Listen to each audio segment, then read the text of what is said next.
حضرت امام مالک کہتے ہیں میں غریب کا بیٹا تھا. اکثر دین پڑھنے والے غریبوں کے بیٹے ہوتے ہیں. امیروں کے بچے ایف ایس سی پڑھتے ہیں, بی ایس سی پڑھتے ہیں, ٹیکنالوجی پڑھتے ہیں. غریبوں کے بچے دین پڑھتے ہیں, اور پھر امیروں کو ممبریاں ملتی ہیں. غریبوں کے بچوں کو اللہ ممبر عطا فرماتا ہے, مصلی رسول اللہ دیتا ہے. حضرت سیدنا امام ابو مالک فرماتے ہیں میں غریب کا بیٹا تھا اور میری 6-7 بہنیں, میں اکیلا بھائی تھا. آپ فرماتے ہیں میرے ابا جی فوت ہو گئے. میری امی پکڑ کے مجھے ایک دھوبی کی دکان پہ لے گئی, کہنے لگی اسے کپڑے دھونے کا طریقہ بتا دے, سلیقہ سمجھا دے, یہ بھی ایک چھوٹی سی لانڈری کی دکان کھول لے گا, میری بیٹیوں کا پیٹ پالے گا. دھوبی کہنے لگا ٹھیک ہے, میں 2-3 درہم بھی دوں گا مہینے کے, اور جب کام سیکھ جائے گا تو تنخواہ بڑھ جائے گا. امام ابو مالک رحمت اللہ علیہ فرماتے ہیں میں بہنوں کے لیے روزی کمانے نکلا, میں بیوہ ماں کے سر پہ بوجھ اتارنے کے لیے نکلا, میں غربت کے عالم میں نکلا. رستے میں امام اعظم کا مدرسہ تھا. فرماتے میں وہاں چمکتے چہرے دیکھتا, لیکن اپنی غربت کو دیکھ کے میں آگے بڑھ جاتا, پریشان ہوتا کہ میں کیسے علم حاصل کروں گا. آپ فرماتے امام صاحب مجھے اکثر دیکھتے. ایک دن امام اعظم باہر نکلے, مجھے کھڑے ہوئے دیکھا تو قریب بلایا, سینے سے لگایا, ماتھا چوما. کیا نام ہے؟ میں نے کہا ابو مالک میرا نام ہے. کہا تمہیں پڑھنے کا شوق ہے؟ کہا بڑا شوق ہے. کہنے لگے چل آ جا پڑھا کر, آ جا مدرسے میں پڑھا کر. کہتے میں سارا دن وہاں پڑھتا, گھر سے کام کرنے آتا, سارا دن امام اعظم کے پاس پڑھتا رہتا. مہینہ آیا تو میری اماں کہنے لگی تنخواہ لاؤ. میں نے کہا امی جی تنخواہ تو وہ دے گا جو ڈیوٹی پہ جاتا ہو, میں تو پڑھنے جاتا ہوں. کہتے اماں گھر سے نکلی اور بڑے غصے کے ساتھ نکلی, کہنے لگی مولوی نے میرا بچہ خراب کر دیا, میرا بچہ خراب کر دیا. میں کام پہ بھیجتی تھی, اس نے کس چکر میں ڈال دیا, مسلوں سے بھی کبھی پیٹ بھرا ہے, کام بھی تو کرنے چاہیے نا. کہتے امام اعظم کے سامنے کھڑی ہوئی. امام صاحب بڑے امیر کبیر آدمی, اربوں خربوں پتی تھی, اور پھر اتنے بڑے عالم فقیر, سارا بغداد, سارا کوفہ, سارا مصر سلوٹ کرتا ہے. بی بی آئی اور تیز جملے, عورتوں کا طریقہ ہوتا ہے. کہنے لگی مولوی تیری سفید داڑھی, تیرا اتنا نام, تجھے خیال ہی نہیں آیا میں بیوہ عورت ہوں, تو نے میرا بچہ خراب کر ڈالا, میری یتیم بچیاں روٹی کہاں سے کھائیں گی, مسلوں سے بھی کبھی پیٹ بھرا ہے. کہتی اتنے سخت جملے کہے, پر قربان جاؤ امام اعظم سنتے رہے اور مسکراتے رہے. کہنے لگے میری غلطی ہے, میری غلطی ہے, میری غلطی ہے, بی بی بھول گیا تھا, غلطی ہو گئی. بی بی کہتے تیری امام صاحب سنتے رہے. جب غصہ اتر گیا تو کہنے لگے اماں تیرا غصہ اتر گیا ہے؟ اتر گیا ہے. کہنے لگے تیرا بیٹا بڑا نیک ہے, تیرا بیٹا بڑا لائق ہے, تو اسے پڑھنے دے. کہنے لگے چپ کر دے مولوی, یہ پڑھے گا تو میں روٹی کہاں سے کھاؤں گی. امام صاحب کہنے لگے مجھے بتائے گی تیرے گھر کا خرچہ کتنا ہے. اس نے ایک لفظ تو ہے 3 دینار کا, ایک روایت ایسی بھی لکھی ہے بزرگوں نے, کہنے لگی 40 درہم ہے. اور اماں کہتی میں نے جان بوجھ کے زیادہ بتائے, حالانکہ میں کناب کا خرچہ کرتی تھی, لیکن جب کھلا ڈلا کرے تو وہ والا خرچہ بتایا. میں نے کہا 40 درہم خرچہ ہے, تو دے گا؟ تو کہتے امام اعظم کہنے لگے اماں تجھے لینے نہیں آنا پڑے گا, پہلی سے پہلے تیرے گھر میں پہنچ جایا کریں گے, یکم سے پہلے آئیں گے. او بھائیو کہاں استاد ملتے ہیں, کہاں استاد ملتے ہیں, کہاں وہ لوگ ملتے ہیں جو دعائیں مانگتے, التجائے کرتے, پیار کرتے. گزر گیا وہ دور, اب تو سوٹ لینے کا دور ہے, مٹھائیاں لینے کا دور ہے, ہاتھ ڈلوانے کا دور آیا ہے. اب کون پوچھتا ہے, اب تو پوچھتے ہیں تو میرے لیے کیا لایا ہے. حضرت سیدنا امام اعظم ابو حنیفہ رحمت اللہ علیہ 1 دن نہیں, 2 دن نہیں, 4 دن نہیں, 5 مہینے نہیں, 20 سال تک, کہنا آسان, بولنا آسان, سننا آسان, 20 سال تک امام ابو مالک کے گھر میں خرچہ دیتے رہے, وہ پڑھتے رہے. اماں کہنے لگی تو میرے بیٹے کو لگا تو لیا ہے, تو پڑھ کے بنے گا کیا. حضرت امام اعظم فرمانے لگے بادشاہوں کے تخت پر بیٹھ کر بادشاہوں کے ساتھ کھانے کھایا کرے گا, ان کے ساتھ بیٹھ کے حلوہ کھائے گا, وقت آئے گا تو دیکھے گی. کہتے ہیں میرے امام انتقال کر گئے, وقت بیت گیا. ہارون رشید نے مجھے بلایا بغداد میں اور کہا میں آپ کو چیف جسٹس بنانے لگا ہوں. کہتے ہیں میں خوشی سے سجدے کرنے لگا, میں چیف جسٹس بنا. میں نے اپنی اماں کو خط لکھا کہ اماں بغداد آ جا, تیرے بیٹے کو اللہ نے بڑی شان عطا کر دی ہے. فرماتے ہیں ہارون رشید کی بیوی بڑی اولیاء کی, علماء کی بڑی فرما بردار تھی, محبت کرنے والی تھی. اس نے حلوہ بنا کے بھیجا, کھانا بنا کے بھیجا. ہارون رشید تخت پہ بیٹھ کے کھانے لگا تو کہنے لگا امام صاحب آپ بھی یہیں آ جائیں میرے ساتھ. کہتے ایک کونے میں وہ بیٹھ گیا, ایک میں بیٹھ گیا, بیچ میں کھانا رکھ لیا. اتنی دیر میں میری اماں بھی پہنچ گئی.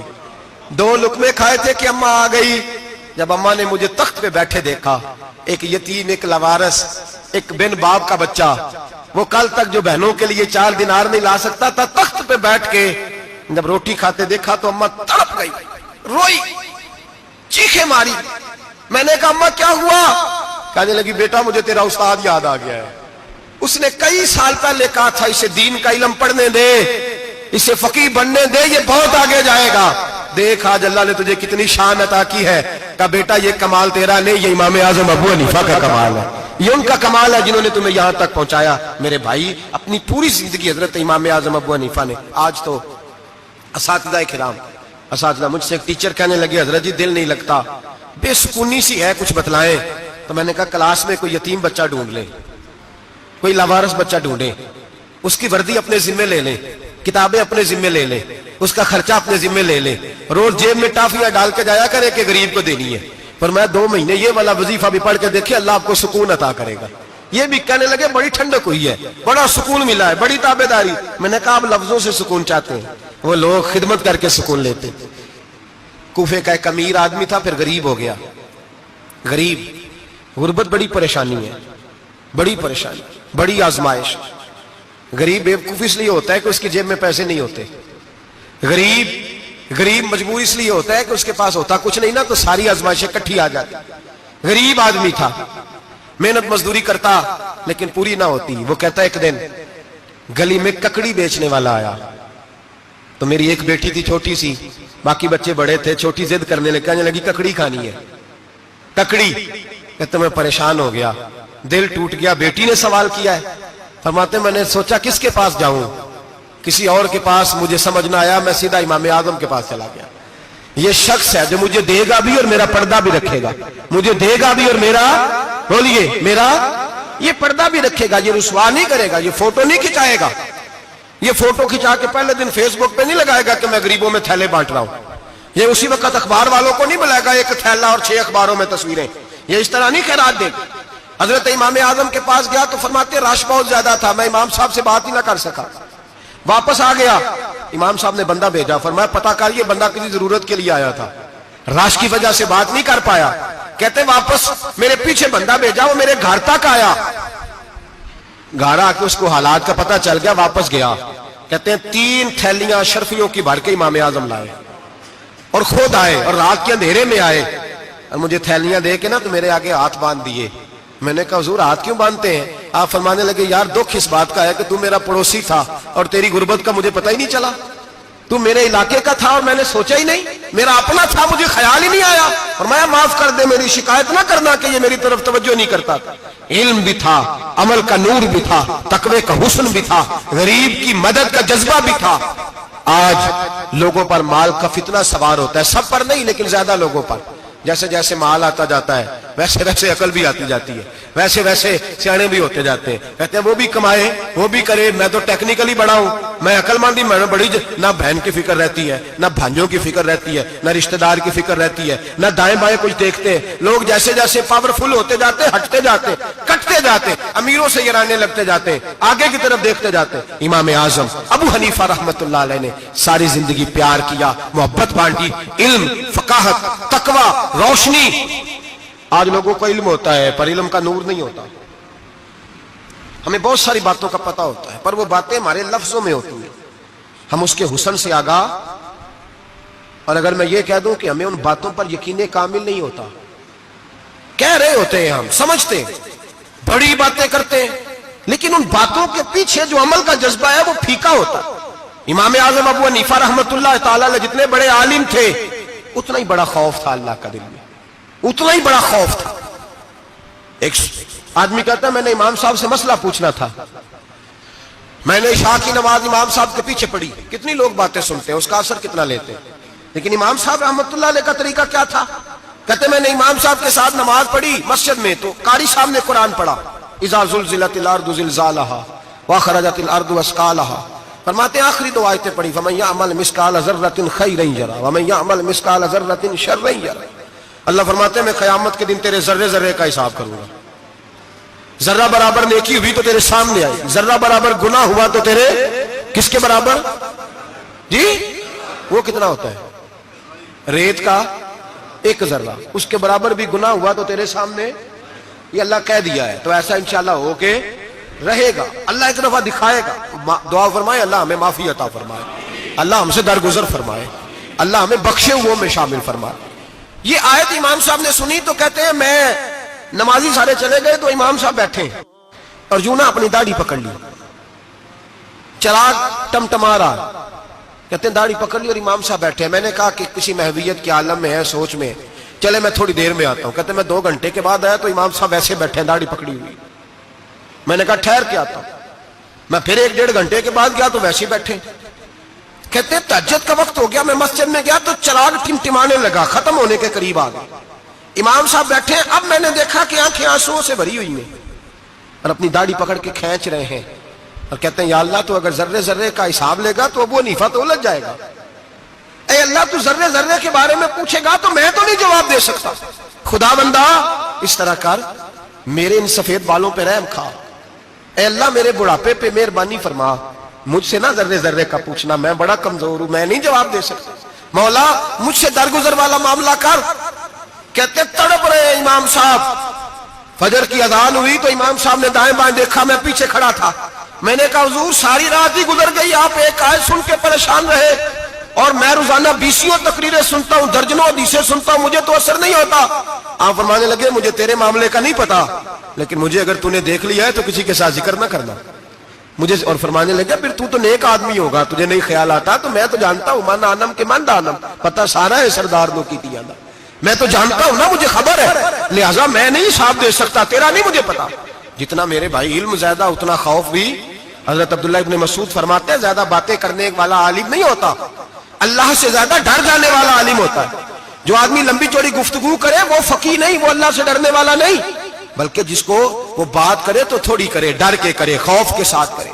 اللہ کی خشیت جس کے دل میں ہو وہ بڑا عالم ہوتا ہے. حضرت امام اعظم ابو حنیفہ رحمت اللہ علیہ مالدار تھے اور اپنے مال میں سے حصے نکالتے تھے. امام صاحب فرمایا کرتے تھے میں نے چند 1000 درہم رکھ دیے. حضور کس لیے؟ فرمایا لوگوں کو قرضہ دینے کے لیے.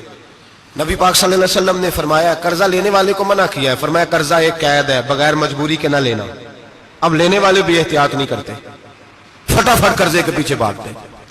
بڑی مجبوری ہو تو قرضہ لیں, فرمایا مقروض قیدی ہوتا ہے, قرضہ لینے سے بچو.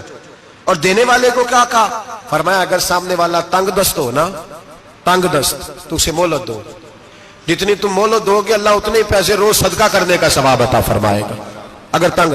ایک صاحب مجھے کہنے لگے, میں نے رمضان شریف میں نا قرضے کے حوالے سے یا کچھ عرصہ پہلے کسی موقع پر قرض کے حوالے سے کو بات کی. ایک صاحب مجھے کہنے لگے حضرت صاحب جیسے کسی کو لینا ہوئے نا 20,000 تو انہوں ترا کے لئی دے, تو جی 20 کروڑ لینا ہوئے تو پھر نہیں ترایا جاتا. میں نے کہا کیوں؟ کہنے لگے 20,000 والا بندہ ماڑا ہوتا ہے نا, جہاں 20 کروڑ کھا گیا وڈی مگرمچھ ہوتا ہے, انہوں ترایا جا سکتا. وہ جے کے بندے ترلے ہی کر دے, چل بھائی کیویں دے سکنا ہے. وہ جو 20,000 والا نا ماڑا بندہ کہتے تو دینے نے کہ تیرا بندوبست کریے, کہتے چل صاحب جمعرات لے آؤ کسی طریقے. جمعرات ماڑا ہے نا. نبی پاک نے کیا فرمایا؟ حضور نے فرمایا تجھے پتہ چل جائے کہ تنگ دست ہے تو مہلت دے, جتنے دن تو اس سے پیسے نہیں لے گا اتنے ہی پیسے روز صدقہ کرنے کا ثواب دیا جائے. اب لوگ جو تگڑی موٹے مگرمچھ ہیں ان کو مہلت دیتے ہیں, وہ کہتے ہیں جا جتھوں لب دے لے, پھر کہتے ہیں نہیں آپ بتائیں آپ کیسے دے سکتے. اور ماڑا بندہ انہیں 2,000 دینا ہے دکان کا, اس کو دکاندار کہتا ہے کل سائیکل لے کے تب گزرنا, میرے آگے سے اگر پیسے دینے ہیں تو میں نے سائیکل رکھ لینا. ڈرنا چاہیے اللہ پاک, ہمیں پتہ ہوتا ہے سامنے والا غریب ہے, تنگ دست ہے, مجبور ہے, اسے مہلت دینی. امام صاحب کہتے ہیں میں نے کچھ پیسے رکھے ہوئے تھے, پس منظر یہ تھا کہ غریب لوگ آتے ہیں تو میں ان کی مدد کروں گا. امام اعظم ابو حنیفہ نے ایک بندے سے پیسے لینے تھے اور حال یہ تھا کہ آپ دھوپ میں کھڑے تھے, ساتھ اس بندے کا مکان تھا. لوگوں نے کہا حضرت دیوار کے سائے میں ہو جائے. فرمانے لگے اس سے پیسے لینے ہیں, اگر سائے میں کھڑا ہوا تو سود میں شمار ہو جائے گا, میں اس سے فائدہ نہیں لے سکتا. ایک بندے سے قرضہ لینا تھا, وہ آپ کو دیکھ کے گلی اور دوسری گلی میں چلا گیا, رستہ بدل گیا اور چھپ گیا. امام صاحب رونے لگے, کہنے لگے اے اللہ میں اتنا برا ہو گیا ہوں کہ تیرے بندے مجھ سے چھپنے لگے, اس کو ڈھونڈ کے لائے, کیوں چھپتا ہے؟ کہا حضور آپ کے پیسے دینے ہیں. آپ نے فرمایا جا میں نے اللہ کی رضا کے لیے معاف کیے, آج کے بعد چھپنا نہ, اس لیے میں نہیں چاہتا کہ تجھے کوفت ہو, تو میری طرف دیکھ کے چھپنے لگا ہے, میری طرف دیکھ کے. غریب تو بھائی گلیوں میں گھستے پھرتے ہیں کہ کوئی بندہ مل نہ جائے.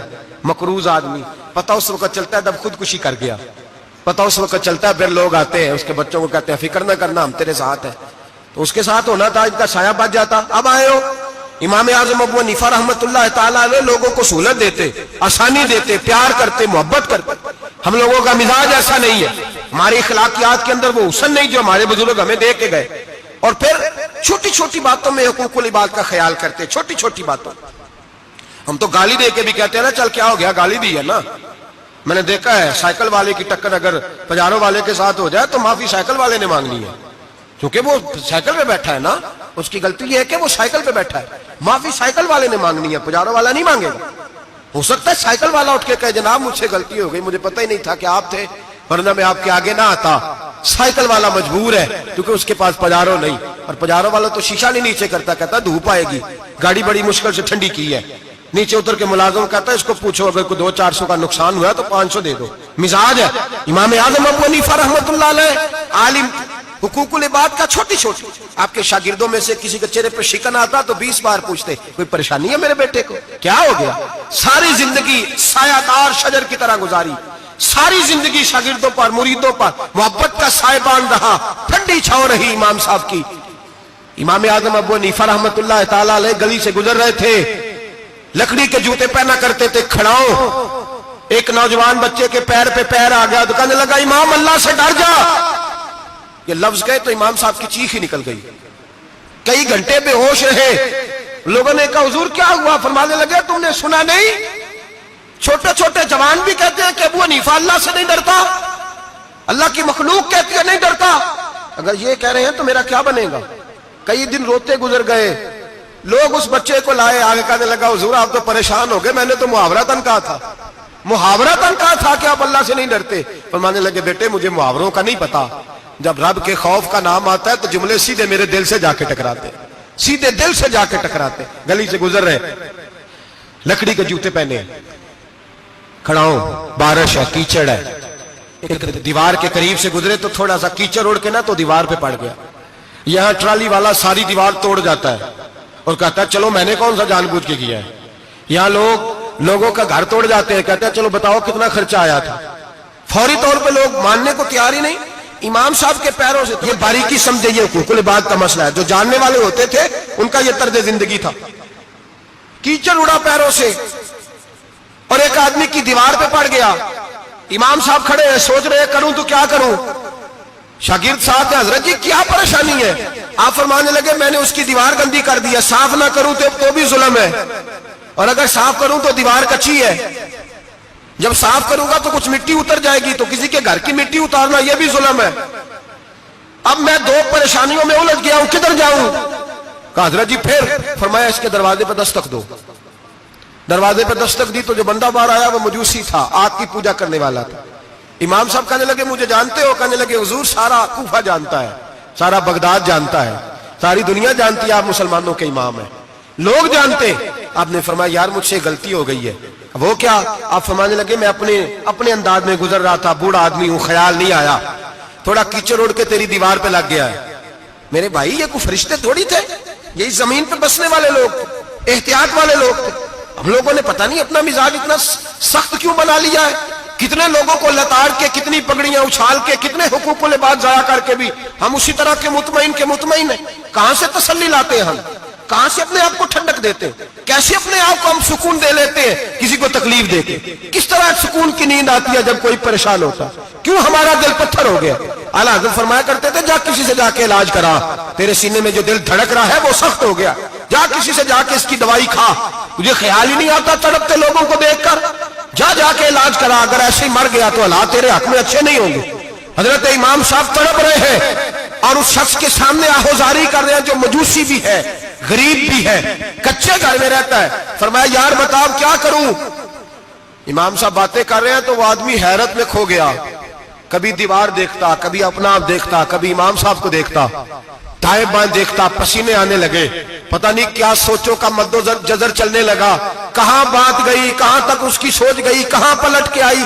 کہنے لگا امام صاحب میں تو چوک میں رہتا ہوں, روزانہ پتہ نہیں کتنی گاڑیاں مٹی برسا جاتی ہیں, کبھی کوئی نہیں آیا, آپ کو کیا ہوا؟ آپ فرمانے لگے مجھے کسی کا نہیں پتا, مجھے تو میں نے جو قرآن حدیث پڑھا ہے مجھے تو ڈر آ رہا ہے, مجھے بتا تو معافی دیتا ہے کہ نہیں, تیری دیوار صاف ہوگی کہ نہیں. کہنے لگا حضور دیوار کو چھوڑے, پہلے کلمہ پڑھائے, میرا دل تو صاف کر دے. کہنے لگا اتنا میٹھا دین, اتنا پیارا دین, اتنا خوبصورت دین کہ غریب کی دیوار پر کیچڑ لگ جائے اور آپ کو اتنی تکلیف ہو, میں اس دین سے دور کیوں ہوں. یہاں روز یورپ کہتا ہے کہ مسلمان جھوٹی شادیاں کرتے, دنگا فساد کرتے, نیشنلٹی لینے کے لیے جھوٹ بولتے,